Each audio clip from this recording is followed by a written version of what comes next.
Você já ouviu falar da teoria da mente? Essa teoria basicamente fala sobre como nós podemos ler a mente dos outros e que isso foi fundamental para nós nos tornarmos humanos. A nossa mente ela teria evoluído justamente a partir da complexidade das nossas interações sociais. Quanto maior o grupo em que vivemos, mais complexa precisa ser a nossa mente para lidar com tanta informação. Vamos conhecer mais sobre a teoria da mente nesse vídeo aqui de hoje. Sejam muito bem-vindos ao canal Eterna Busca. Eu sou o Jordan, biólogo e mestre em Ecologia de Biomas Tropicais.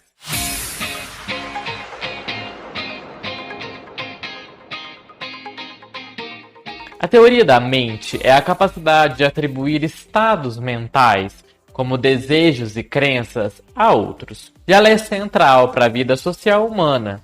Também conhecida como leitura da mente ou atribuição de estado mental, essa capacidade de inferir o que os outros estão pensando nos permite interpretar, prever e até manipular o comportamento dos outros. Lembra do nosso vídeo sobre a importância da fofoca, em que nós falamos justamente sobre isso? Então vou deixar indicado aqui esse vídeo, ficou bem legal. Usamos regularmente a teoria da mente ao tentar comunicar ou compreender a comunicação dos outros. O que ela pretendia transmitir quando disse aquilo? Ao competir ou cooperar, o meu oponente ou companheiro de equipe me verá chegando, por exemplo? Ou então quando estamos enganando ou ajudando o outro, o que ele quer? Agora, por exemplo, enquanto eu falo isso, eu estou tentando inferir o seu ponto de vista, a sua perspectiva. Estamos imaginando quais são os seus objetivos ao assistir esse vídeo, por exemplo. Que conhecimento prévio você pode trazer para a mesa enquanto nós estamos aqui dialogando? E como nós podemos nos comunicar de uma maneira inteligível e estimulante? Ao fazermos isso, estamos construindo teorias sobre o conteúdo não observável da mente, baseado na teoria de que os outros seres têm mentes, em primeiro lugar. Essa capacidade de ler a mente ela é central para grande parte do substrato social e cognitivo do que nos torna humanos, que é a base daquilo na qual a socialidade se constrói. Isso inclui formas de comunicação, cooperação e cultura, que acredita-se que nos diferenciam de outros animais. E, consequentemente, nos últimos 40 anos, os pesquisadores procuraram determinar se a própria teoria da mente pode ser exclusiva da nossa espécie. E aí vamos entrar então na importância da teoria da mente nos animais. O trabalho de cognição animal contribui de duas maneiras principais para a nossa compreensão das mentes dos humanos e de outras espécies, fornecendo insights únicos sobre mecanismos cognitivos e as suas origens evolutivas. A arquitetura cognitiva da teoria da mente ela é muito debatida. Embora muitas vezes nós pensemos nisso como uma única capacidade, a teoria da mente provavelmente é composta por um conjunto de mecanismos de interação, e a natureza desses subcomponentes e os seus relacionamentos ainda permanece obscuro. Muitos sugeriram, por exemplo, que a teoria da mente resulta de produtos cognitivos humanos especiais, como a linguagem e a cultura, e que o seu desenvolvimento é pelo menos parcialmente impulsionado por nossa cultura única e as nossas práticas únicas de socialização entre as espécies. Assim, demonstrar capacidades da teoria da mente em qualquer espécie que não seja humana indicaria que essas capacidades podem surgir e operar na ausência de linguagem e cultura humana. Essas descobertas sugeriram que a entrada linguística ou cultural não é necessária para a teoria da mente, mas ela simplesmente aprimora a teoria da mente. Podemos pensar que isso é possível talvez por meio do ensino explícito de conceitos que são de estados mentais, ou pela expansão das descrições que nós podemos ter graças à nossa linguagem, que nos permite imaginar a mente dos outros. Por exemplo, lembra que no nosso vídeo anterior dessa série nós já falamos sobre a articulação, sobre a caça animal? Se nós pensarmos então numa coordenação de caça entre leões e a articulação que existe entre esse grupo, se nós pensarmos nos humanos, quando nós humanos planejamos uma caça, nós explicamos para os outros sobre o que eles devem fazer, cada papel de cada um, e articulamos uma ação. E no caso dos leões, essa articulação não é tão complexa. Se os mecanismos cognitivos sociais são adaptações a essa ecologia social que o animal vive, ou da física, né, da sua espécie, essas comparações também podem esclarecer as pressões seletivas que impulsionam a evolução daqueles animais. Por exemplo, a hipótese da inteligência social propõe que a cognição social ela evoluiu em resposta às demandas da vida social. Por exemplo, competindo com colegas de grupo por oportunidades reprodutivas. E de acordo com essa hipótese, as comparações filogenéticas devem revelar que as espécies que habitam os grupos socialmente mais complexos desenvolveram habilidades cognitivas sociais mais sofisticadas do que aquelas que enfrentam menos desafios sociais. Lembra do vídeo anterior que nós já falamos sobre isso? Sobre a evolução da cognição social? Então, confere lá depois em que nós falamos melhor sobre isso. Como viver em grupo interfere nisso.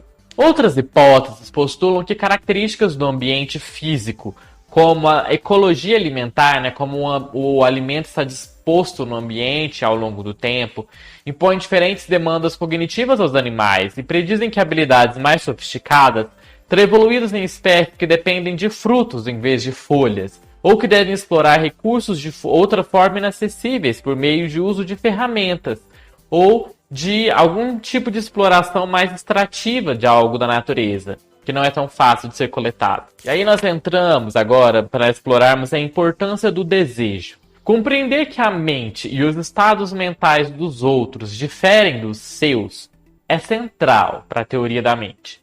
No desenvolvimento humano, um marco inicial desse tipo é o reconhecimento de que os desejos eles são algo subjetivos. Aos 9 meses, bebês humanos parecem entender que as preferências são específicas de cada indivíduo. Por exemplo, ele só sabe que tem fome e alguém pode satisfazer essa fome.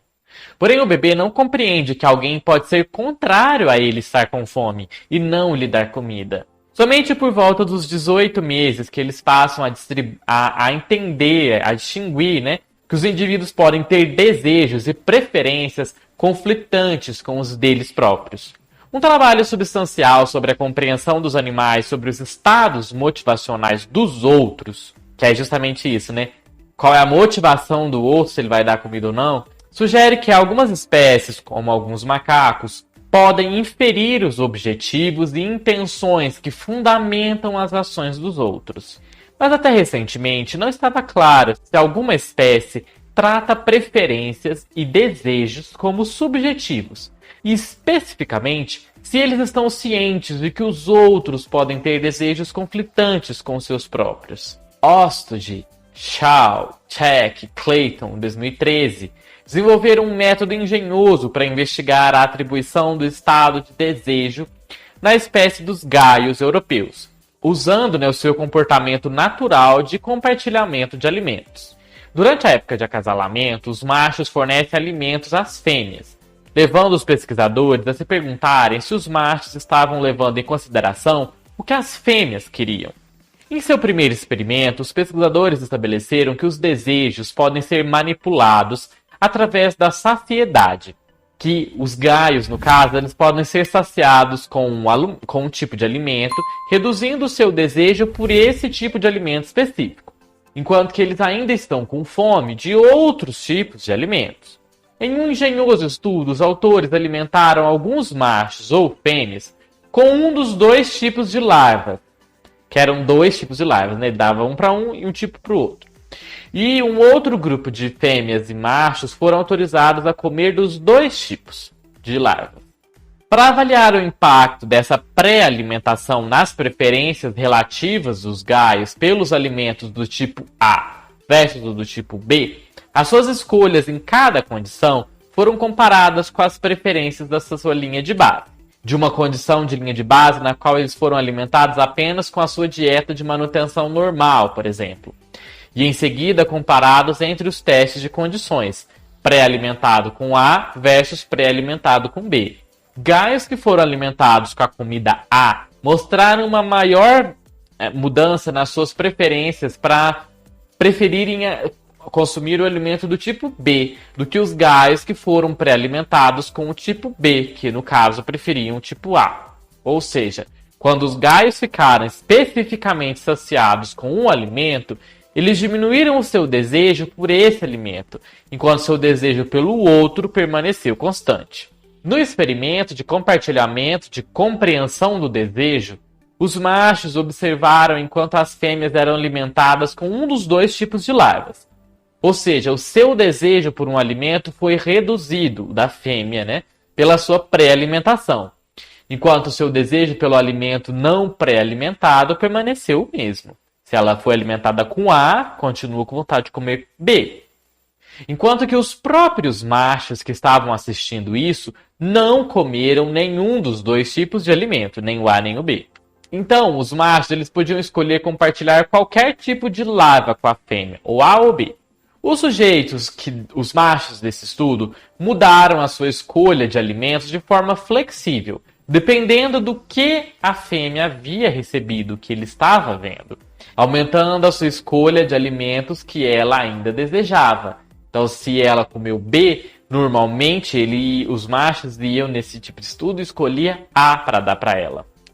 Em uma condição de controle em que os machos não podiam testemunhar essa pré-alimentação da sua parceira, o comportamento de compartilhar diferia significativamente dessa condição que nós estávamos descrevendo agora, que ele podia ver, né? Indicando que no momento do teste, os gaios não estavam simplesmente respondendo a pistas comportamentais da fêmea sobre o que ela queria. Ter observado a sua pré-alimentação foi necessário para ele responder adequadamente aos desejos da fêmea. Nesses estudos, os desejos dos machos diferiam do das fêmeas, pois os machos não estavam satisfeitos com nenhum dos alimentos. Ou seja, as fêmeas elas desejavam um único alimento, enquanto os machos desejavam ambos. No entanto, uma questão importante é se os gaios também podem responder adequadamente a desejos que entram em conflito com os seus. Para entender essa questão, Ostoji, em 2014, ofereceram tanto aos machos quanto às fêmeas os mesmos tipos de alimentos, ou então alimentos diferentes, para que eles tivessem estados de desejos incompatíveis, por exemplo. Quando os estados eram combinados, os machos entregaram a comida desejada às suas parceiras. Tipo, se ele comeu B e ela também comeu B, ele vai entregar para ela o A. Quando seus estados eram incompatíveis, por exemplo, os machos comeram A e as fêmeas comeram B, os machos mostraram uma resposta intermediária, qual que eles iriam compartilhar com as fêmeas. Isso sugere que o seu comportamento de compartilhamento de comida foi influenciado pelo seu próprio desejo, mas que eles ainda levavam em consideração o desejo da sua parceira em consideração. E esse tipo de estudo, ele é particularmente sofisticado, eu acho eles de uma elegância ímpar, né? Porque você pensar que alguém pensou que se eles derem comida para um animal, eles vão conseguir medir, avaliar se aquele animal consegue perceber o desejo do outro, é uma característica simplesmente fascinante, né? E ao mesmo tempo muito simples. E não deixe de se inscrever aqui no canal, porque no nosso próximo vídeo nós vamos falar de um tema ainda mais interessante aqui no canal, que é sobre o impacto das falsas crenças na mente. Então, não deixe de se inscrever aqui. Eu vou deixar indicado aqui o nosso vídeo anterior, na qual nós falamos um pouco sobre a evolução da cognição social. E vejo vocês nesse vídeo. Até mais!